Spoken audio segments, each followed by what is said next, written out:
This is for women who have been holding everything together and quietly wondering when it became this heavy. The tube of foundation rolled off the counter and hit the tile floor with that small, hollow sound. I picked it up, looked at the label, medium beige, age-defying coverage, and almost laughed. Age-defying, as if a $12 tube from the drugstore shelf was going to sit down and negotiate with my face. I was standing in my bathroom on a Tuesday afternoon with nowhere to be, which was somehow worse than being late. Retired 8 months, both kids grown and gone.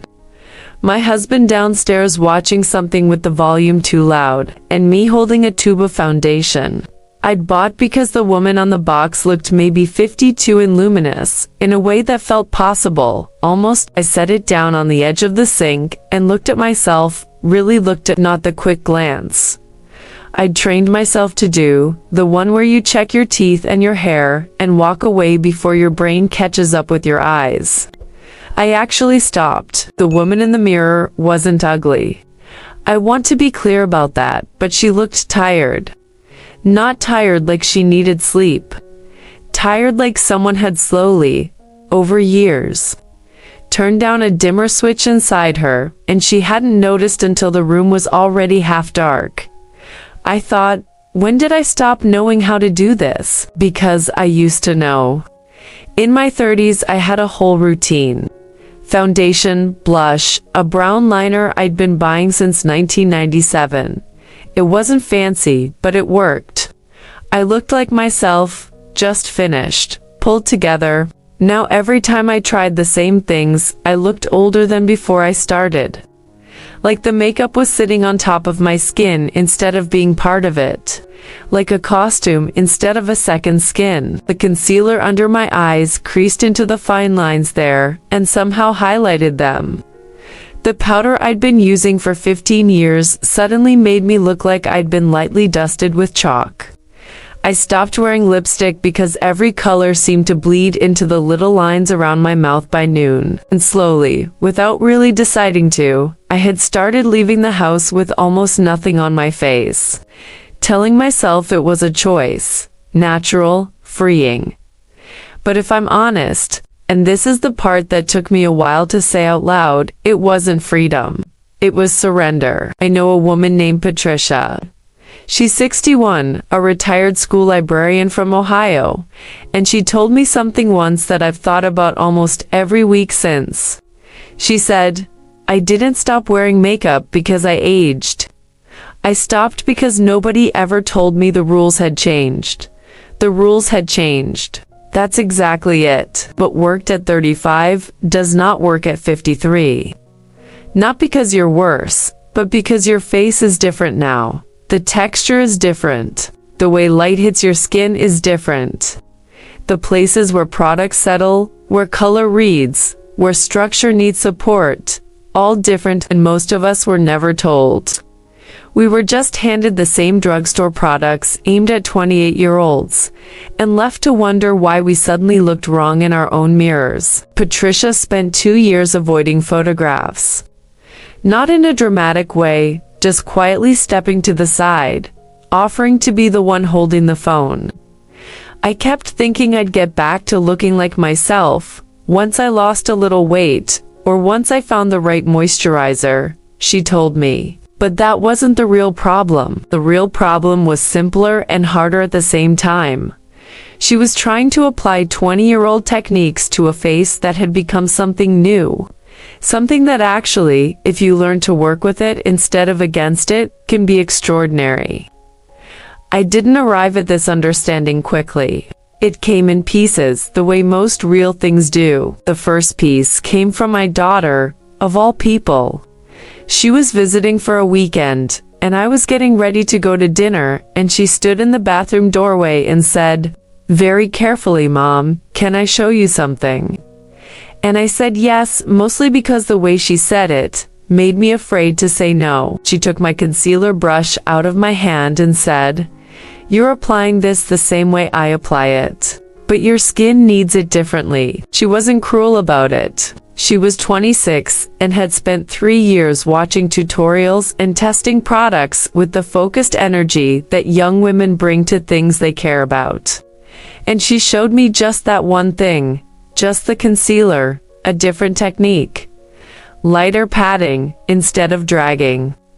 A specific product that didn't settle the same way. I looked at myself afterward and felt something I hadn't expected. Not beauty, exactly, more like recognition. Like finding something you'd misplaced so long ago you'd stopped looking. That feeling is worth chasing. I promise you that. The second piece came from a stranger, which is maybe the most honest way to receive the truth. I was in a drugstore, a different one, a few weeks later, standing in front of the foundation display with 2 bottles in my hand, trying to decode the difference between luminous finish and natural radiant finish, which, as far as I could tell, meant nothing. A woman standing next to me, maybe 65, silver hair pulled back, said without any preamble, "Neither of those for our skin. You want one with oil in it. The ones that promise to control, shine, just dry everything out, and settle into every line you have." I looked at her, she looked at me. She wasn't wearing much, a little something around her eyes, a soft color on her lips, but she looked put together in a way that felt effortless and real. "How do you know that?" I asked. "Trial and error," she said. "About $400 worth." She laughed. I laughed. She handed me a different bottle from the lower shelf. Nothing fancy, not expensive, and walked away. I don't know her name. I never saw her again. But I bought that bottle. And she was right. That's the thing nobody tells you. Sometimes the education comes in parking lots and pharmacy aisles. From women who figured something out the hard way and are willing to say it out loud to a complete stranger. We don't talk about this enough. We don't talk to each other enough. I think about a woman I met through a friend of a friend. Her name was Diane, 58, a former nurse from outside of Nashville. She'd spent 30 years taking care of other people's faces, in a manner of speaking, checking eyes, skin color, pallor, signs of distress, and somehow, when it came to her own face, she went completely blank. I knew what sick looked like, she told me. I had no idea what 58 and healthy and still here was supposed to look like. She'd gained some weight during the pandemic and lost it unevenly, and her face had changed in ways she didn't expect. The hollows under her cheeks were new. The softness along her jaw was new. She kept trying to contour the way she had years ago, to recreate a structure that had shifted. And it kept looking harsh, wrong. Like she was fighting her own face instead of working with it. One day, I just stopped, she said. I washed everything off, sat under good light, and looked, really looked. Not trying to fix anything, just what is actually here. And here's the part almost nobody talks about. What she found wasn't as bad as what she'd been imagining. That's how fear works, isn't it? When you stop looking, the version in your head gets worse and worse.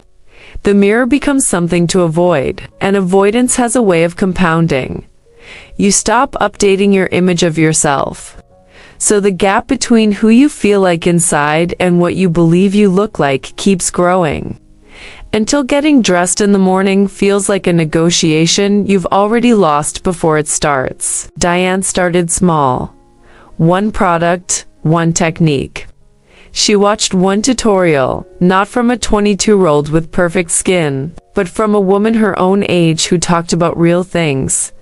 Pores that had changed, brows that had thinned, lips that needed a different liner than before.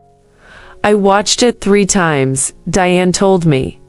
Not because it was complicated, because I kept getting emotional and having to pause. I understood that immediately. There's something that happens when you finally see your experience reflected back at you.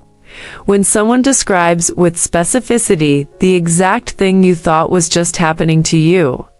That creasing under the eye, that powder that suddenly stopped working, that lipstick that bleeds by noon.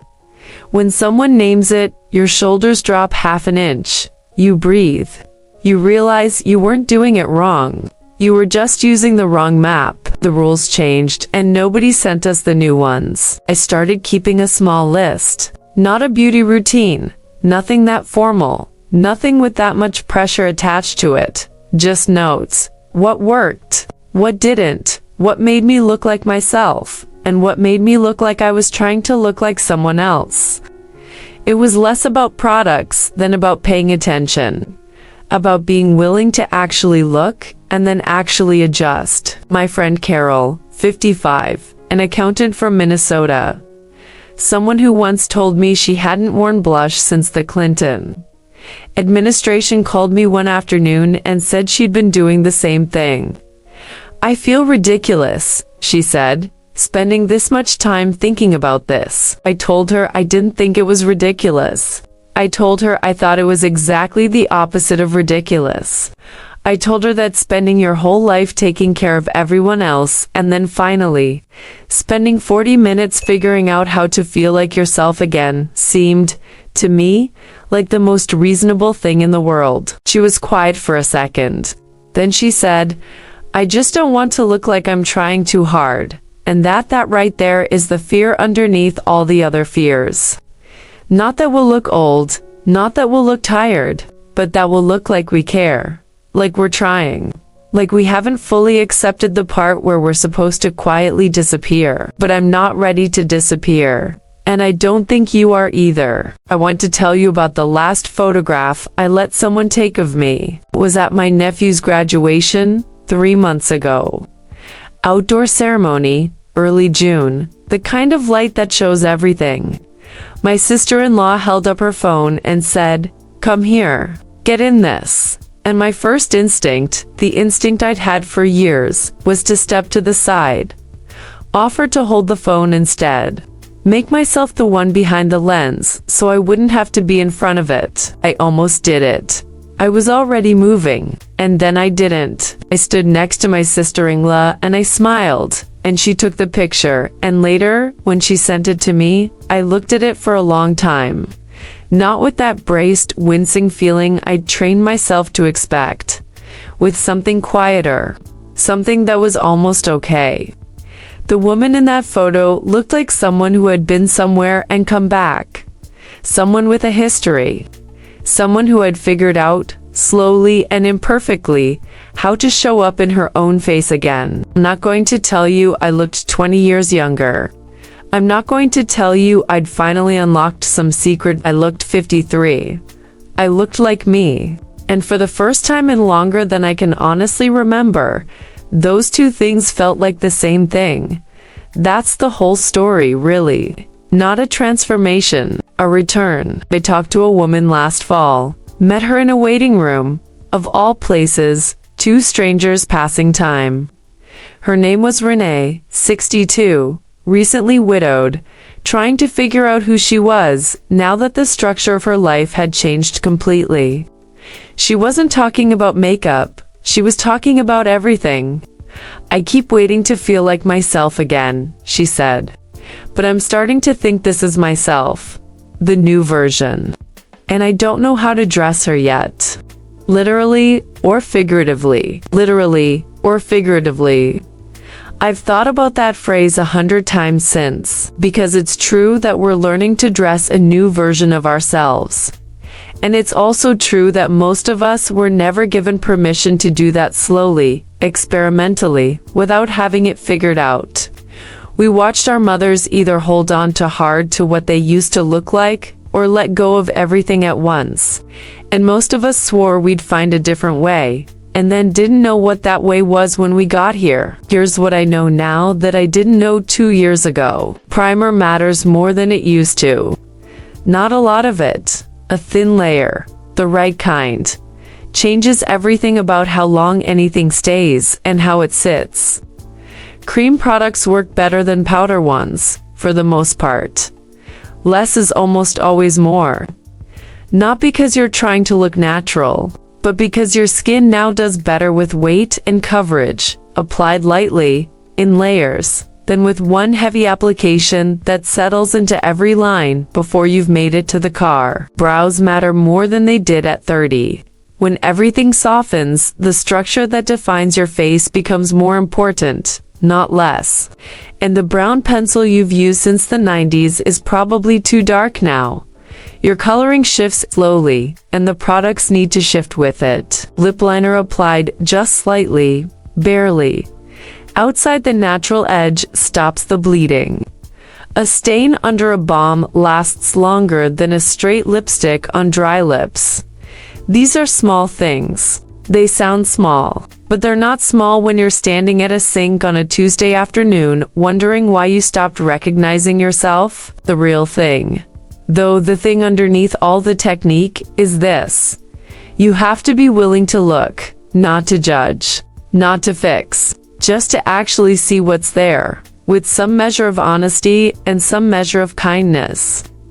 And work from that reality instead of from the memory of a different face. Carol called me last week. She'd been experimenting. New foundation, new technique. Something she'd seen from a woman online who was 60 and funny and direct, and talked about this stuff the way you'd talk about anything real. I looked in the mirror this morning, Carol said, and I thought, oh, there you are. Oh, there you are. That's it. That's the whole thing. That's what we're all looking for. Under all of it. Not youth, not perfection, not some earlier version we can somehow recover. Just ourselves, present, recognizable, still here. You're still here. And that face in the mirror, the one that looks tired sometimes, that has lines where there didn't used to be lines. That doesn't respond the way it used to respond. That face has been somewhere. It's earned what it shows. You don't have to disappear into it. You don't have to fight it. You just have to learn to work with it. The way you'd work with anything that has changed but is still, underneath everything, entirely yours. Start with one thing, just one, and see how it feels to find yourself again.